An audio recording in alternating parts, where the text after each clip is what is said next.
سلام حوالنو ev derse deruka Kurd u Kurdistaniye dve derse de eme Kurde aneye ligori çavkaniyen ken u çaga antik lekolin u nirhandım bikin. Arkadaşlar dersimiz Kürt ve Kürdistan tarihi. Bu derste Korden üzerine duracağız ve antik çağ kaynaklarına da atıflarda bulunmaya çalışacağız. Ee, Diğer derslerde bahsetmiştik, bizim kullandığımız ana kaynak Mehmet Emin Zeki Bey'in ya da Muhammed Emin Zeki Bey olarak da geçiyor. Onun kitabı, kendisi 19. ve 20. yüzyıllarda yaşamış bir Osmanlı askeri ve generalkurmay seviyesine kadar da gelmiş biri. 1923 yılında Irak'a gitmek zorunda kalıyor. Zira Osmanlı yıkılmış oluyor. Ve orada askeri mühendis, askeri okul yöneticisi Miralay, İskan ve Ulaştırma Bakanı, Eğitim Bakanı, Milletvekilliği, Savunma Bakanlığı ve Ulaştırma Bakanı da oluyor. Hatta hükümetler falan değiştiği zaman yine kendisiyle yeni gelen hükümetler çalışıyor. Öyle bir insan. Kendisi 3-4 dil birden biliyor. Zaten ilk Farsça eğitim veren bir medreseden kendisi mezun oluyor. Daha sonra askeri rüştiye Bağdat'taki onu bitiriyor. Askeri idadeye giriyor. Yüksek Harp Akademisi'ni bitiriyor. Bağdat'ta 6. Ordu'da görev alıyor. Meşrutiyetin ilanı ile birlikte İstanbul'a geliyor ve 2. Ordu'ya dahil oluyor. Osmanlı ve Bulgaristan ve Osmanlı ve Rus sınırlarının tespitinde de kendisi kurulda görev alıyor. Fransa'ya gönderiliyor.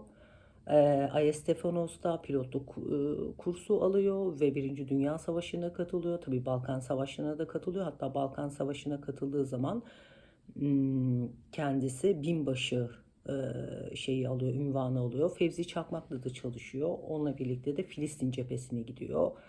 Kafkasya cephesine tekrar gidiyor. Halep, Musul, buralarda görev almış üst düzey bir askeri ve entelektüel birikimi de olan çok dilli, üst seviyede bir insan. Biz onun kitabından en çok faydalanıyoruz. 809 sayfalık bir kitap yazmış. Bu arada çok üstün başarıları var kendisinin. Mesela Liyakat Madalyası, Almanlara ait Haç Nişanı, Filistin'deki başarıları nedeniyle Haç Nişanı, Gümüş İmtiyaz Madalyası ve Miralay rütbesi de almış olan bir kişi.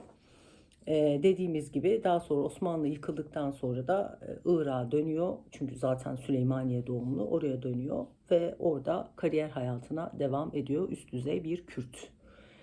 Onun kitabını kullanıyoruz. Kendisinin kitabı zaten Kürt ve Kürdistan söz konusu olduğunda ana kaynak gibi kullanılacak bir kitap. 900 sayfadan falan oluşuyor. En çok kullandığımız kaynak bu. Bir diğeri de İslam Ansiklopedisi. Onlarla bakabilirsiniz. Onunla da Minorovski'nin genelde makaleleri var. Kürtlerle ilgili bilgi elde etmek istiyorsanız onlara bakabilirsiniz. Arkadaşlar, biz derslerimizi Kürtleri ve Kürdistan'ı merkeze alarak bir tarih anlatımı yapmaya çalışıyoruz. Böyle bir ders şeyimiz var, içeriğimiz var. Bu bağlamda da bugün Korduene ya da Kodyene olarak geçen Kürt bölgesini, Çekirdek Kürdistan'ı sizle birlikte işlemeye çalışacağız. Şimdi Korduene ya da Kodyene dediğimiz Türkiye, Irak ve Suriye sınırlarının kesiştiği nokta. Pardon. Çekirdek Kürdistan denilen yer burası.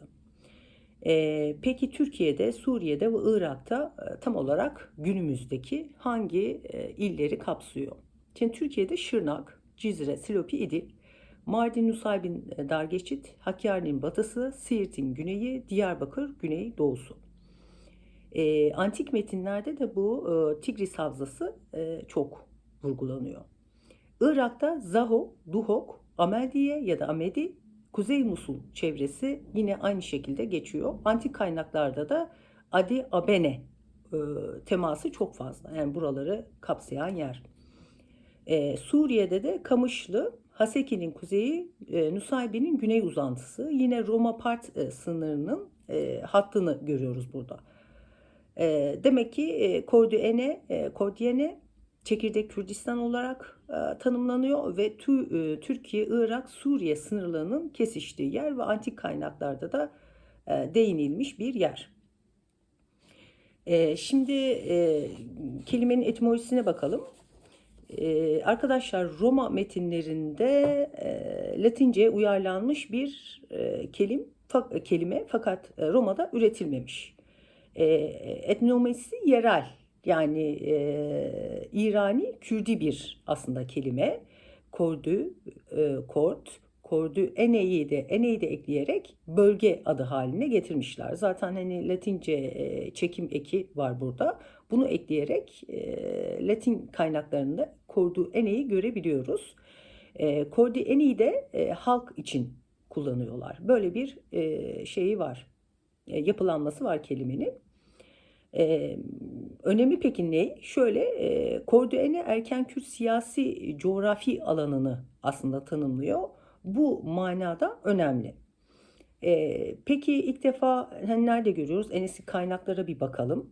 Şöyle, antik kaynaklarda milattan önce 401 ve 399 arasında en erken birincil kaynak olarak değerlendirdiğimiz Anabasis, yani On Binlerin Dönüşü adlı kitapta kendisini görüyoruz. Bu kitap Knesefon'a ait ve orada bölgeden bahsediyor. Çekirdek Kürdistan'dan bahsediyor.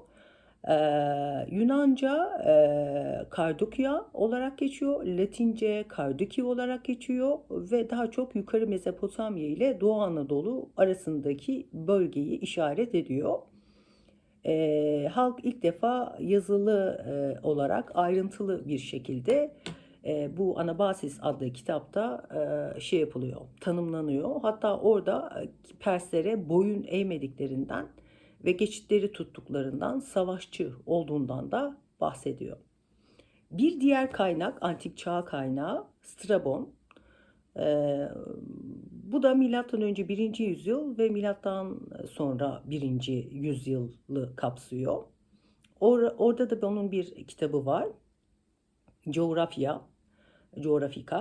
Bölge adı olarak Kordiana olarak geçiyor. Yine halkta tanımlanıyor ve tanımlanırken de dağlık, özerk, yerel beyler tarafından yönetilen bir yer olarak tanımlanıyor. Plinius Major yine aynı şekilde bahsediyor. Naturalis Historia adlı eserinde, bu da milattan sonra 1. yüzyıl. Orada da yine Latince Cordu Ene, halka da Cordi Eni şeklinde tanımlamalar yapılıyor. Yine aynı şekilde bir halktan coğrafi, siyasi bir bölge adına geçişi burada görebiliyoruz. Şimdi arkadaşlar, yine aynı şekilde Tacitus, o da aynı şekilde milattan sonra 1 ve 2. yüzyılda Roma-Part çekişmesinde Kordiene, yani tampon bölge olarak bu bölgeden bahsediyor. Tanımlamaları içerisinde yarı bağımsızlık, krallık olarak tanımlıyor. Ve Roma'nın da tam olarak bölgeye hakim olamadığından bahsediyor. Terimlere baktığımız zaman Karduki ya da Karduane, Kardukyo, Karduki, Karduane, Kordu, Gardu, Kart, Gurt olarak tarih içerisinde değişiyor. Oradan da Kürt, Kardu, Gordu, Kurdu'ya evriliyor ve Ortaçağ İslam kaynaklarında da Kürt kelimesi geçiyor. Akrat, Kürt çoğulu, el-ekrat. O şekilde, yani Ortaçağ İslam kaynaklarında aslında geçen akratın temeli bu Yunan ve Roma bilim insanlarının kaynaklarına dayanıyor. Şöyle toparlarsak eğer, Karduki Kürtlerin antik çağdaki adı değil, ama Kürtlerin atalarıyla da ilişkili bir yer. Yani çekirdek Kürdistan diyebiliriz. Kaynaklara baktığımız zaman da beyler ve yarı bağımsız krallıklar şeklinde karşımıza çıkıyor. Ve antik metinlerde, mesela Yunanca'da Dynastes olarak geçiyor bu beyler ve krallıklar. ya da Latince'de küçük krallık adın anlamına gelen Regulus şeklinde geçiyor ya da yerel liderler olarak Princeps Loci olarak geçiyor isimleri. Bu da şu anlamlara geliyor: kendi halkını yöneten ama büyük imparatorluklara tam bağlı olmayan yerel hanedanlar. Genelde de işte dağlık kaleler, aşiret temelli bölgeler, yerel beylerin kontrolünde. Roma kaynaklarında da yine aynı şekilde bu yönetim tarzına uygun regnum cordenorum kelimesi geçiyor. Şimdi arkadaşlar, bu filozoflardan ya da tarihçilerden bahsetmiştik. Mesela bir tanesi en eskisi demiştik. Bu milattan önce 5. ve 4. yüzyılda yaşayan ve Muhammed Emin Zeki Bey'in kitabında da atıfta bulunduğu kişi. Mesela Ksenofon arkadaşlar, ondan biraz bahsedelim. Antik Yunan dünyasında askeri yazar, filozof, Kürdistan tarihi için kilit bir isim. Neden kilit bir isim? Bu arada kendisi Atinalı ve paralı hoplit bir subay, Sokrates'in de öğrencisi. Kilit bir isim olmasının nedeni şöyle: Pers Prensi Kiros the Younger, yani genç Kiros, tahtı ele geçirmek istiyor ve 10.000 tane Yunan askerini topluyor. Bunlar da işte Anadolu, oradan da Kürdistan'ın içine doğru gidiyorlar Kiros'a yardım etmek için, fakat başarısız oluyorlar. Birden işte Yunanlar tırnak içinde düşman olarak tanımladıkları topraklarda tek başlarına kalıyorlar. Bu olaydan sonra da zaten Ksenofon oluyor, komutanlığa yükseliyor ve ordunun geri dönmesi noktasında da görevlendiriliyor. Tabi ordu geri dönerken de oradaki halklardan, Zagrosi ve Kürdi halklardan da ayrıntılı bir şekilde Anabasis, yani On Binlerin Dönüşü adlı eserinde bahsediyor. O yüzden hani birebir gördüğü için, savaş esnasında dönüşlerde falan tanımladığı için, gördüğü için, yerel, yani masa başında yazılan bir tarih değil. Dolayısıyla da bizim için önemli bir kaynak oluyor Ksenofon. Dediğimiz gibi Muhammed Emin Zeki Bey'in kitabında da kendisinden zaten bahsediliyor. Ve bahsederken hatta şöyle, Anabasis 4'te en çok bahsediyor şeylerden, Kürtlerden, Kürdistan coğrafyasından. Onlara dağ halkı diyor. Perslere ve Yunanlara boyun eğmeyen, geçitleri tutan, ok ve sapan kullanan bir topluluk olarak onları değerlendiriliyor. Böyle bir tarih var.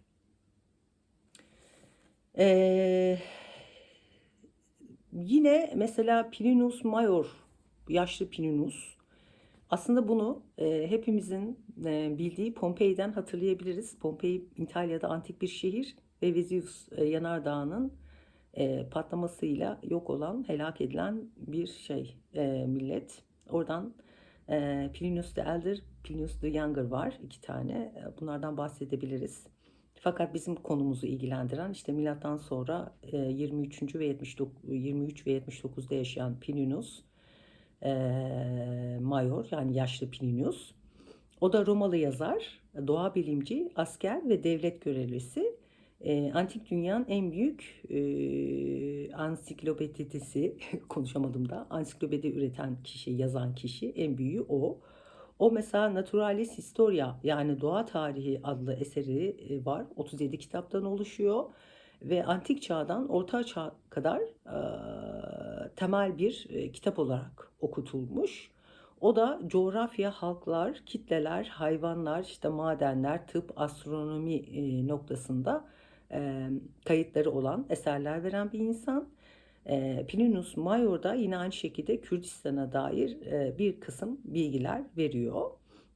O da aynı şekilde Gordiane ya da Kordiene, yani Adi Abene, işte Ermenia, Mezopotamya sınırları arasında kalan bölgeden ve halklardan bahsediyor.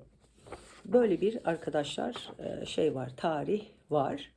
Yine mesela Strabon'u geçen derste bahsetmiştik. Kimdi? İşte Amasyalıydı. İşte milattan önce 1. ve milattan sonra 1. yüzyıl, milattan önce ve milattan sonra 1. yüzyıllarda yaşamıştı.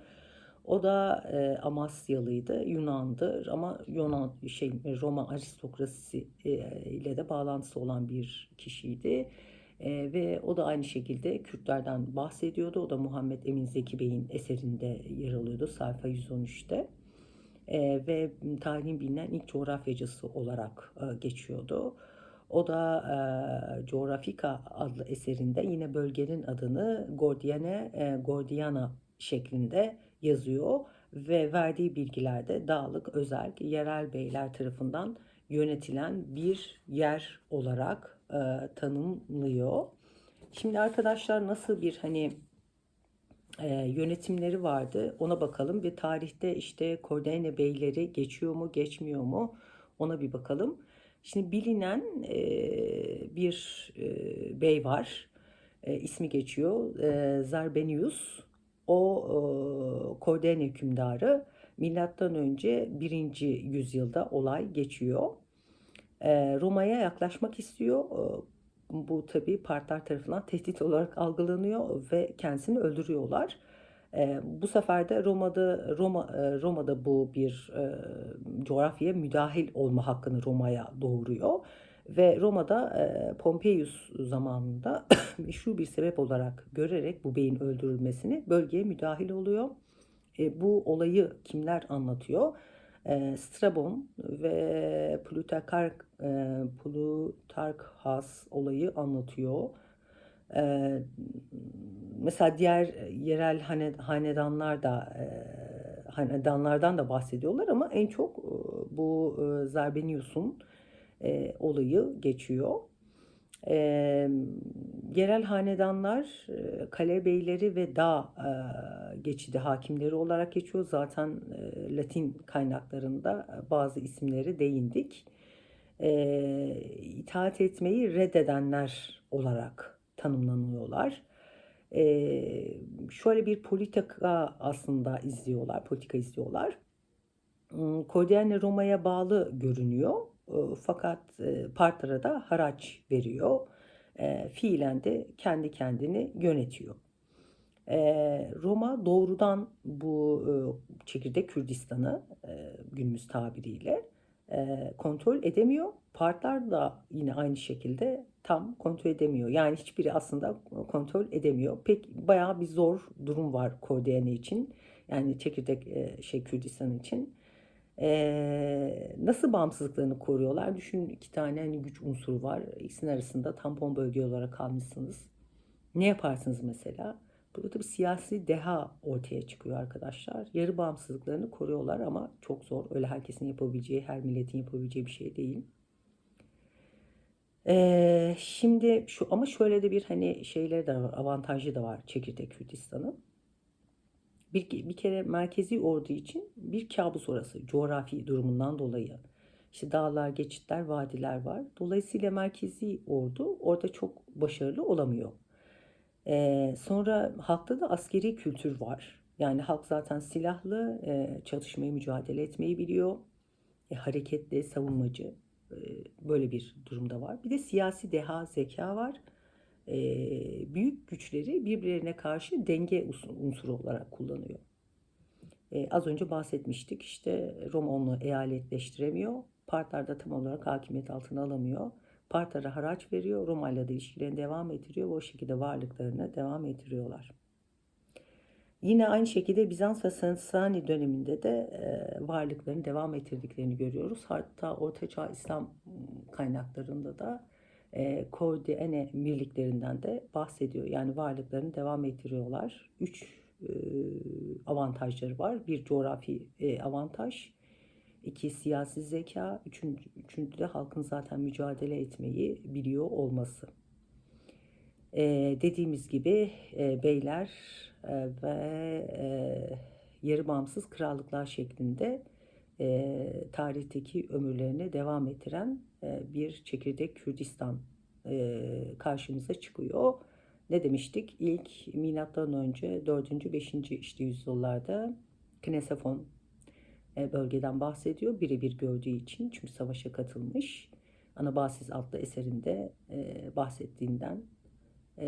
bahsettiğin altını çizmiştik zaten. İşte bilinen bir kral ismi geçiyor Roma kaynaklarında. Zarbenius.